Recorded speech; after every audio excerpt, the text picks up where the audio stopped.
1000 பட்டாம்பூச்சி பறக்கிற மாதிரி இருக்குன்னு சொன்னாங்கல்ல, அது கொஞ்ச நேரத்துக்கு தான் பறக்கும். இது பொத்தின் கீழே ஊந்துரும். யாரு என்ன வேணா சொல்லி போட்டோம், நீ கவலைப்படாதே. எல்லாம் அபத்தமாகப்படுகிறதுன்னு சொல்றீங்க. இன்னைக்கு அது அபத்தம் நான் நினைக்கிறேன். அன்னைக்கு நான் இப்படி செய்தேன்னு நீங்கள் செய்த விஷயங்கள் என்ன? அத வேற ஞாபகப்படுத்திட்டீங்க. நெஞ்சமெல்லாம் பொண்ணு அறக்கு தம்பி, மறக்க முடியல. ₹200 பில்லாம் கட்டிருக்க மொபைல் பில்லு. 15,000க்கு ஒரு ஃபோன் பில் தான் கட்டியிருக்காரு. நான் அதே மீறி 25,000 என் பைக்கை வித்து நான் ஃபோன் பில் கட்டியிருக்கேன். சபாஸ் மாமா.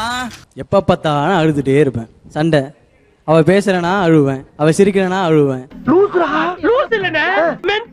லூசு மாதிரி இருப்பேன். ரோட்ல போகும்போது அழுவேன், போன் பேசும்போதும் அழுவேன், எப்ப பார்த்தாலும் அழுதுட்டே இருப்பேன்.